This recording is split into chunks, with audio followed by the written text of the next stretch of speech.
on voit que le premier Adam, donc, celui qui, voilà, on connaît, hein, qui a été tiré de la poussière, le père de tous les humains, amen.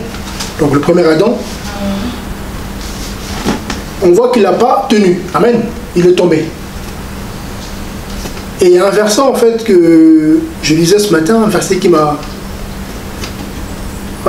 interpellé.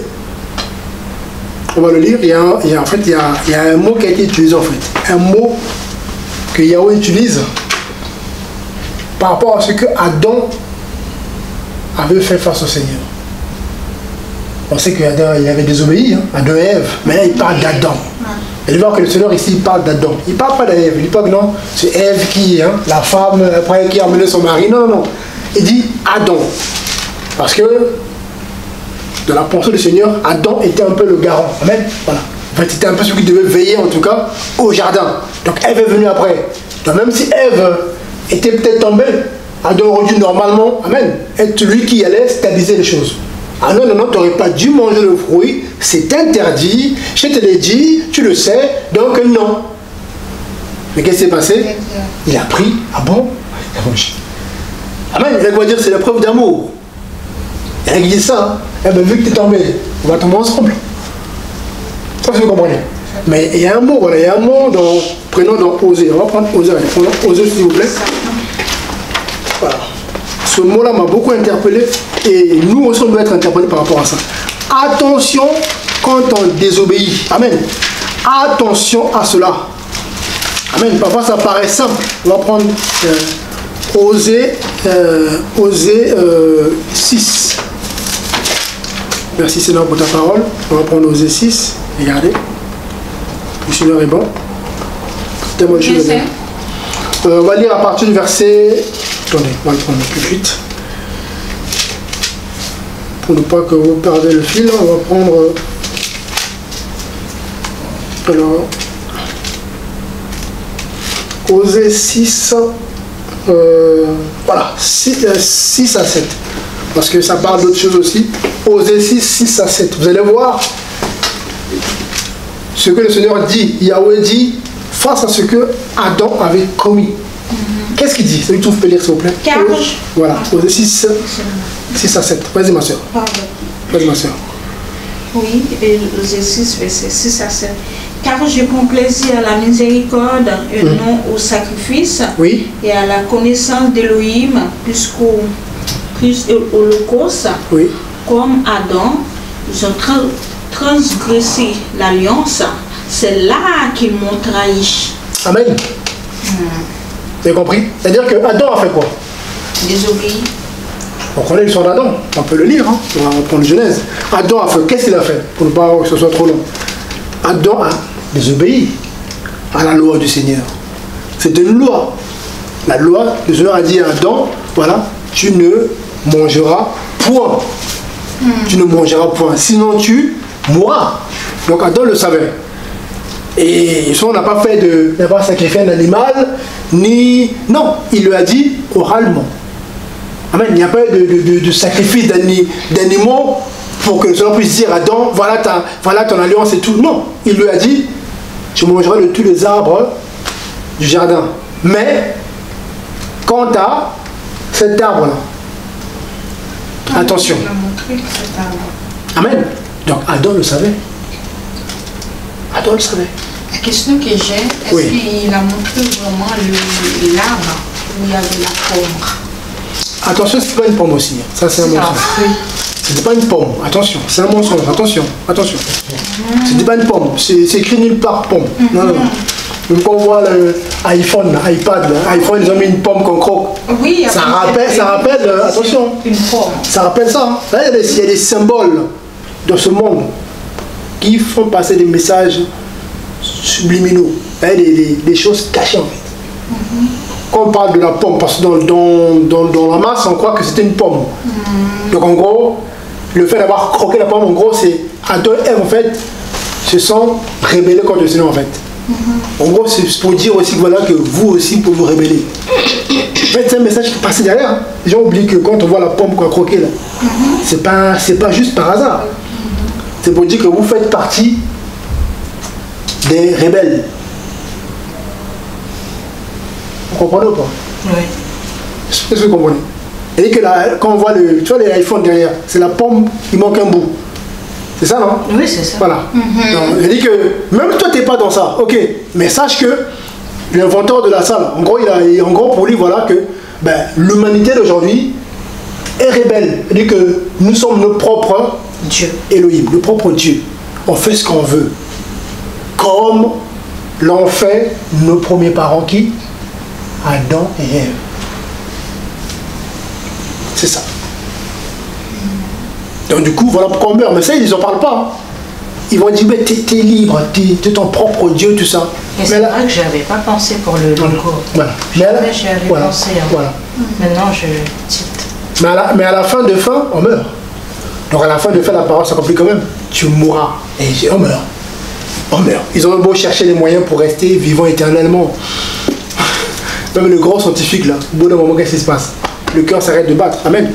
Ah oui, voyez. Donc ici, on va prendre par exemple, voilà, Genèse 3 là-bas. Voilà, qu'est-ce qu'on apprend ici? Donc là, on garde à l'esprit, hein, Osée 6 ici, qui dit, hein, car je prends plaisir à la miséricorde et non au sacrifice, et à la connaissance d'Élohim, plus qu'aux holocaustes. Verset 7, comme Adam, donc vous allez voir le contexte dessus. Hein. Quand vous lisez Osée 5, Osée 4, le peuple s'était rébellé. Amen. Le peuple s'était rébellé, voilà. Donc le peuple a commencé à désobéir au Seigneur. Donc le Seigneur rappelle que comme Adam, ils ont transgressé l'alliance. C'est là qu'ils m'ont trahi. Amen. C'est-à-dire que le fait de désobéir, ça passe aussi comme une trahison devant le Seigneur. Est-ce que vous comprenez? C'est-à-dire que l'alliance, nous parfois il y a l'amalgame aussi. Beaucoup pensent que l'alliance c'est seulement la nouvelle alliance, vous voyez, le sang du Mashiach. Mais on apprend ici que c'était aussi une alliance faite. Quand le Seigneur te donne une loi et que tu dis, oui Seigneur, je vais obéir. C'est-à-dire que ça devient une alliance faite. C'est-à-dire que tu es obligé de t'y soumettre. Donc, le fait de ne pas obéir à ce que tu as accepté hier, en fait tu transgresses la loi, donc tu transgresses l'alliance et tu deviens du coup de la trahison, tu deviens un traître. C'est écrit ici, hein, verset 7, comme Adam, ils ont transgressé l'alliance. Donc Adam avait transgressé l'alliance. Et Adam a fini comme un traître. Vous voyez, c'est là qu'ils m'ont trahi. Donc Adam et Ève avaient aussi trahi le Seigneur. Et qu'est-ce qu'il a fait des traîtres? Il les a virés du jardin d'Éden. Amen. Ah oui. Quand on dit Genèse 3, là-bas, on va lire jusqu'en bas. Les deux furent virés du jardin d'Éden. Ah oui. Ah oui.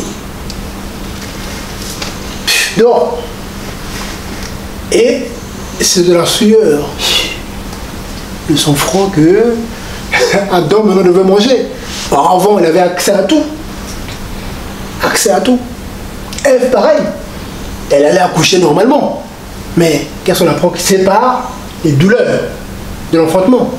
Donc en fait, au départ, Yahweh n'avait pas prévu que Adam puisse galérer pour manger et Ève puisse accoucher dans les douleurs.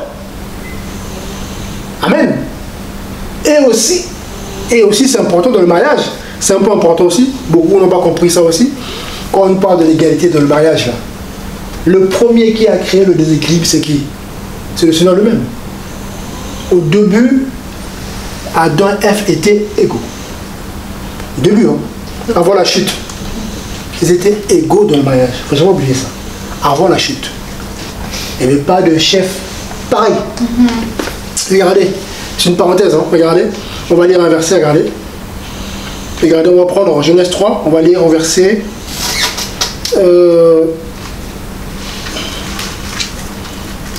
alors,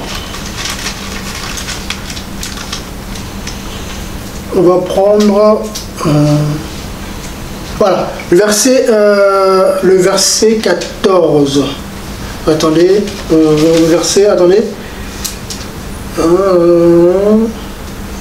Voilà, le verset 13. Genèse 3, 13. Voilà. 13 à 16. Qu'est-ce qu'il dit? Lisez. Moi. Voilà. Et Yahweh Elohim dit à la femme, Oui. pourquoi as-tu fait cela? Oui. La femme dit, le serpent m'a trompé, j'ai mangé. Alors Yahweh Elohim dit au serpent, parce que tu as fait cela, Oui. tu es maudit Oui. entre tous les bétails, entre tous les animaux des champs. Tu marcheras sur ton ventre et tu mangeras de la poussière tous les jours de ta vie. Oui. Je mettrai intimité entre toi et la femme, entre la postérité et sa postérité. Il t'écrasera la tête et tu lui écraseras le talon. Il dit à la femme, je montrerai la douleur de tes grossesses. Tu enfanteras dans la douleur tes enfants. Tes désirs seront vers ton homme. Mais lui, il dominera sur toi. Ah, Ouais, c'est vrai. vous avez écouté ou pas? Je dis. Hein? Oui. Donc ça dit qu'avant, la femme n'allait pas enfanter dans la douleur. Avant, ses désirs n'étaient pas tournés vers son homme. Avant, Adam ne dominait pas Ève. Ouais. Vous voyez ou pas? Oui. Il n'a jamais dit ça avant le Seigneur. C'est après la chute qu'il dit maintenant, vu que tu as fait ça, tu vas avoir les contractions, donc tu vas souffrir, tu vas oublier, tu vas souffrir. 2, tu vas coucher dans la douleur. C'est-à-dire qu'avant, ce n'était pas la volonté du Seigneur. Amen. 3, il dit quoi? Tes désirs seront tournés vers ton mari. C'est-à-dire qu'avant, ce n'était pas le cas. Et il dominera sur toi. C'est-à-dire qu'avant, Adam ne dominait pas sur Ève. Dieu là. Parce qu'avant, il n'avait pas dit ça. Tu peux comprendre? Là, il le dit maintenant. Après, il parle après de Adam, après. Et maintenant, toi, voilà, tu vois, vous lisez la suite, hein, tu vas galérer. Vous voyez, à la suite, on nous dit quoi, regardez. Je le verset 17, qu'est-ce qu'il dit? Lui, tu peux lire, mon frère Gilles. 17. Il dit à Adam, parce que tu as écouté la voix de ta femme et que tu as mangé de l'arbre au sujet duquel je t'avais donné cet ordre en disant, tu n'en mangeras pas. Le sol est maudit à cause de toi. C'est dans la douleur que tu en mangeras tous les jours de ta vie. Amen. C'est quoi dans la version Osterval? Verset 10, verset 17. Non, verset 4, non, verset 15 à 17. Et je mettrai inimitié entre toi et la femme, entre la postérité et sa postérité. Celle-ci t'écrasera la tête, et toi la blessera au talon. Il dit, j'augmenterai beaucoup ta peine de grossesse. Tu enfanteras des enfants avec douleur. Et tes désirs se tourneront vers ton mari. Et il dominera sur toi. Ah, et il dit quoi par rapport à Adam, verset 17? Il dominera sur toi. Puisque tu as obéi à la voix de ta femme et que tu as mangé l'arbre au sujet duquel je t'avais donné cet ordre, tu ne mangeras point, le sol sera maudit à cause de toi. Tu en mangeras les fruits avec la peine tous les jours de ta vie. Continue. Et il produira des épines et des chardons, et tu mangeras l'herbe des champs. Waouh! Voyez ou pas? Or avant, c'était pas ça. Avant Adam, avant la chute, il mangeait bien. Papa, les fruits, tout ça. Il mangeait bien. Il n'avait pas besoin de travailler pour manger. Il devait travailler pour prendre soin du jardin. Mais ce n'était pas pour manger. Je l'avais mis Adam dans le jardin pour surveiller, pour organiser les choses. Mais jamais pour manger, non, jamais. Mais là, c'est après la chute, donc après la trahison. Vous voyez là? Donc du Osée 6, 7. Ils m'ont trahi. Donc le fait que les deux ont trahi le Seigneur, il y a les conséquences qui se sont suivies après. Ça reste pour nous. Dans la trahison, c'est-à-dire que nous, c'est pareil, quand on trahit une alliance, donc quand on désobéit à la parole du Seigneur, comme l'ont fait les deux, il dit, pourquoi tu as écouté ta ta femme? Déjà, c'est une question. Quand tu savais bien qu'elle avait désobéi, il a dit que cela, donc Adam savait que elle avait fauté. Le père avait interdit. Donc, pourquoi tu as désobéi? Un. Et le deux, pourquoi tu as mangé? Bon, il y a deux choses. Hein? Amen. Et regardez, il dit quoi, verset 7. Puis il dit à Adam, parce que tu as obéi à la parole de ta femme et que tu as mangé le fruit de l'arbre. Il y a deux choses là. Déjà, obéir à sa femme par rapport à ça et manger le fruit. Parce qu'il aurait pu dire non. Tu as désobéi, tant pis pour toi, madame. Chacun pour sa fille. Amen. Donc, je ne t'écoute pas. Un et le deux, ton fruit là, garde-le pour toi. Non, non, non. Il obéit à sa femme. Un, par rapport à la rébellion. Et de deux, il mange le fruit. Deux choses. Conjonction de coordination. Il y a deux choses là. Oui, oui. Obéir et puis manger. Donc en fait, Adam a vraiment trahi le Seigneur en fait. Il n'a pas fait les choses à moitié en fait. Il aurait pu, allez, il écoute sa femme. Oh mais pourquoi t'as fait ça? Pourquoi? Ok. Mais je ne mange pas le fruit. Est-ce que vous comprenez? Le père l'a interdit. Hein? Ah non, non, non, non, jamais je mange. Non. C'est-à-dire que Ève avait réussi aussi à séduire son mari. C'est-à-dire que Ève reçoit la séduction. Et elle séduit. Donc Ève est envoûtée et du coup, elle a réussi à envoûter son mari. Voilà pourquoi aujourd'hui, quand une femme est envoûtée, si le mari n'est pas fermé, c'est compliqué. Et vous savez, dans les couples, quand une femme n'est pas convertie, et si le mari est converti, il a intérêt à être solide. Parce que s'il ne veille pas, un jour, il va finir par trahir le Seigneur. Ça, c'est vous comprenez. C'est très souvent, malheureusement, voilà. Comme Samson, voilà, avec Dalida, je sais pas, un truc comme ça. Voilà. Voilà quoi? Parce que malheureusement, le diable est malin. Le Seigneur a créé la femme avec une forme de séduction. C'est normal. Amen. Voilà. C'est humain. Ça, les gens ne le savent pas. Pourquoi la femme est séduisante? C'est normal. Voilà. Parce que si la femme n'est pas séduisante, l'homme ne s'intéresse pas à la femme. Du coup, il n'y aura pas de mariage. Parce que l'homme, à la base, c'est un être solitaire. Amen. Et que l'homme, à la base, voilà, peut vivre tout seul. L'homme, à la base. Donc, le Seigneur a mis sur la femme la séduction. Pourquoi? Pourquoi la femme est attirante? Pourquoi la femme est la faiblesse de l'homme dans ce monde-là? Pourquoi beaucoup des hommes sont capables de tuer pour une femme? Pourquoi? Parce que le Seigneur a mis dans la femme une forme de séduction. Une forme de puissance, en fait, qu'il a mis dans la femme, qui est naturelle. Mais le diable, qu'est-ce qu'il fait? Il peut le pervertir après. Vous voyez? Il y a des femmes après qui sont possédées, du coup, qui pervertissent cela, du coup, qui augmentent cette puissance-là pour faire le mal. Voilà. Mais sinon, à la base, la femme est désirante parce que le Seigneur qui a permis cela. Que l'homme désire sa femme. Et pas l'inverse. Amen. Vous allez voir que très souvent, la femme, parfois, ne s'intéresse pas à l'homme. Mais c'est les hommes qui désirent souvent la femme. C'est comme ça, c'est le Seigneur qui a mis ça en place. Et on se rend compte ici que, malheureusement, Ève, étant séduite, donc envoûtée, bah, elle a réussi aussi à entraîner son mari de l'envoûtement. Donc à le convaincre jusqu'à ce qu'il ait mangé le fruit. Amen. Donc ça veut dire qu'elle a réussi, voilà, à entraîner son mari dans la chute. Donc le Seigneur a dit, pourquoi tu as obéi à sa rébellion, et pourquoi tu as mangé? Il y a deux choses différentes là. Voilà, deux choses différentes. Tu peux dire, bon, ok, je te comprends, bon, d'accord, mais tu n'aurais pas dit, bon, ok, bon. Mais tu vas manger le fruit. Oui ou pas? Donc tu peux prendre part en partie du péché, dire, bon, t'es ma femme, bon, ok, bon, je suis avec le père, ça va, bon, ok. Oui ou pas? Mais je mange pas ça, parce que je sais que ça, il m'a dit, faut pas manger, donc je mange pas. Il a quand même mangé. Vous voyez? Donc, les deux ont trahi le Seigneur. Parce que devant le Seigneur, c'était une alliance en fait.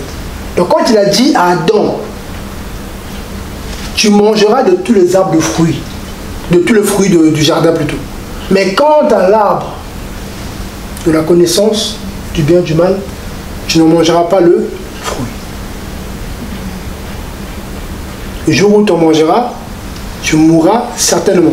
Dans la Torah, c'est ça. Tu mourras vraiment, c'est-à-dire que tu vas mourir. Donc, imagine, on te dit ça. Et donc Adam a dû se dire, oh, mourir. Et tu vas être surpris quand même. Amen. C'est-à-dire que toi, on te crée, le jour où t'a créé, tu sais que tu es éternel. Je pense que même dans sa vie d'Adam avant la chute, il n'avait même pas la notion de la mort. Comprenons pas. C'est-à-dire que Adam dominait. Parce que même quand vous voyez dans la Torah, ouais, les kabbalistes, les juifs hébraïques là, qui ne croient pas en Yeshua, vous voyez, qui font la kabbale, voilà. En fait, eux, quand ils lisent l'histoire d'Adam avant la chute, ils disent que Adam avait l'accès au paradis. Amen. C'est-à-dire qu'Adam avant la chute avait accès au paradis. Adam avait accès à tout. En fait, la spiritualité, la connaissance.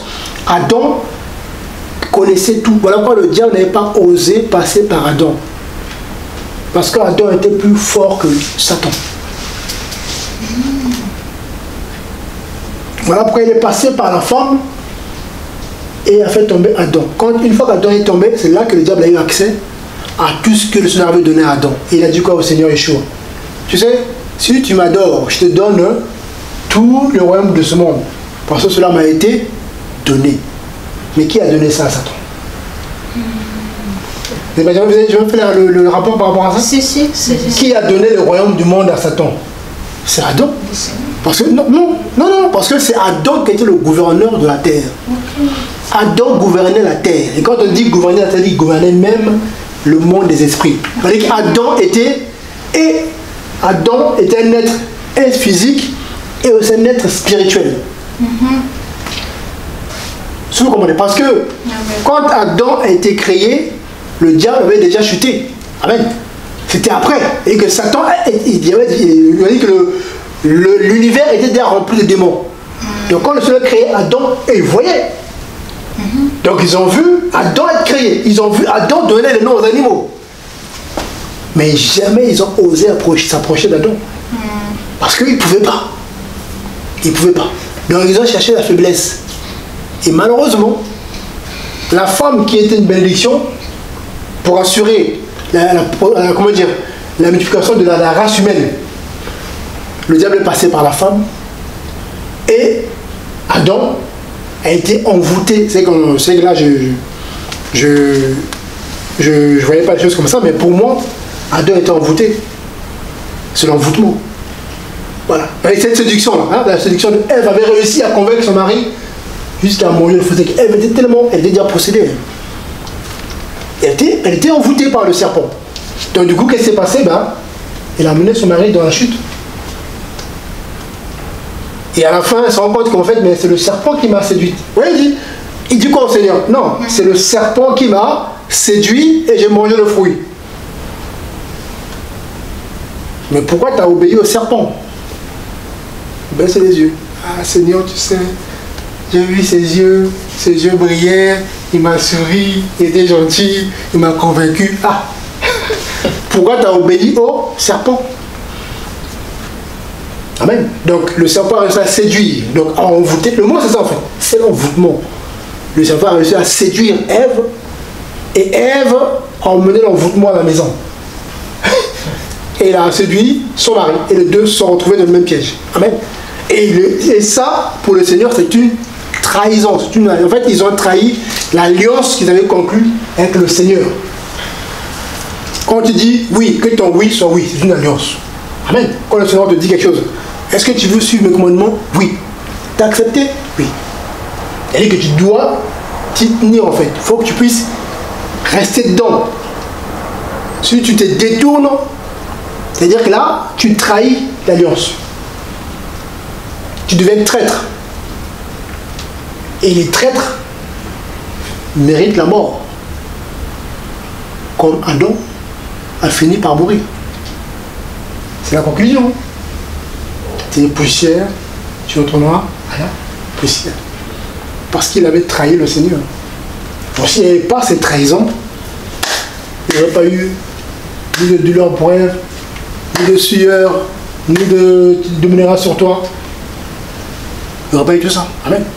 Donc voilà pourquoi nous aussi aujourd'hui, quand on prend la parole, on doit faire attention. Quand on marche dans notre vie chrétienne, attention de ne pas finir des traîtres. Voilà. Le rebelle est un traître. Celui qui désobéit, la rébellion c'est quoi? c'est le fait de désobéir à la loi du Seigneur en fait. Donc quand tu désobéis, tu deviens un traître. Oui. Et les traîtres qui ne se répandent pas finissent comment? Par mourir. Voilà pourquoi il y a la repentance en fait. Donc quand tu tombes, tu es un traître. Donc si tu ne te réponds pas et tu meurs comme ça, tu ne vas pas au paradis. Hein. Ah non. Ah non, non, non, non. Là tu passes pas par la porte, des belles portes au nord. Non, là tu passes par les portes d'Hadès. Ah. Allez, votre recevoir avec le sourire. Oh, toi aussi. Tu vas arriver comme ça là. Viens, oh. Tu vas te cacher par la foule là. On te connaît. Eux c'est des païens, on connaît. Mais toi là, tu n'étais pas païen avant. Tu étais là-haut. Maintenant tu es avec nous. Viens, viens. Laisse-le passer là. Faites un chemin. Pourvu là. Ah bon? C'est qui ça? Oh, c'est un invité privilégié. Ouvre le portail. Laissez-le passer. Vous imaginez, hein, nous qu'on a chassé les démons. On a, ah non, le Jésus. Et tu vas en bas. Il va te recevoir en audience particulière. Ouais, Hadès là, le maître des enfers. Il dit non, non, je veux lui parler avant de le torturer là. Je veux bien l'inviter dans mon bureau. Viens, assis-toi. Dis-moi, qu'est-ce que tu fais là, toi? Qu'est-ce que tu fais là? Ah oui, parce que nous là, puisqu'on fait, là on prie, hein, allez en enfer. Non mais vous comprenez ou pas? Si on va en enfer, là, si on finit en bas, non mais ça sera une joie pour les démons. Ils vont acclamer. C'est une victoire pour eux. On a réussi à faire perdre la foi à quelqu'un qui avait la foi. Quelle victoire. Et une fois qu'ils ont fêté, qu'est-ce qu'ils vont faire de toi? Une fois qu'ils ont fêté, bon maintenant on a fêté là, bon allez maintenant il faut, hein. Ici c'est l'enfer, hein, c'est pas le paradis. Allez, maintenant tu dois maintenant passer là, tu vas passer maintenant, voilà, ton temps dans la souffrance, amen. Donc voilà pourquoi on doit faire attention hein, de ne pas trahir, de rester fidèle à la parole du Seigneur. Le Seigneur le dit d'ailleurs dans Jean 15 là-bas, hein. Jean 15 il dit celui qui m'aime, c'est celui qui garde mes commandements. Amen. Il le dit là-bas, on va prendre, prenons Jean 15, regardez. Il parle ici des commandements. Voilà, donc en fait c'est important de connaître cela en fait. On va prendre, voilà, Jean 15. Merci Seigneur. Parce que pour demeurer dans l'amour du Seigneur, en fait, il faut, Jean 15 à partir du verset, Jean 15, 9 à 10. On prend l'ouverture là, Jean 15. Vous trouvez tout de suite. Tout comme le Père m'a aimé, moi aussi je vous ai aimé. Demeurez dans mon amour. Si vous gardez mes commandements, vous demeurez dans mon amour, comme j'ai gardé les commandements de mon Père, et je demeure dans son amour. Voyons pas. J'ai dit tout à l'heure que le Fils a gardé les commandements du Père. Matthieu 4 là-bas, il a été tenté, il a dit quoi? Non. Non, je refuse Satan, moi je reste fidèle au Père. Gethsemane c'est pareil. Non ma volonté, mais la volonté, ta volonté. Donc le Seigneur veut donner l'ordre à son Fils. Voilà, tu vas mourir à la croix. Donc on va te tuer. Amen. Donc le Fils le savait, qu'il allait mourir. Donc ce n'était pas la volonté du Fils à la base. Jésus le dit, hein, je ne vote pas la parole. Non ma volonté, mais ta volonté. C'est bien combien de volonté? Ça fait deux.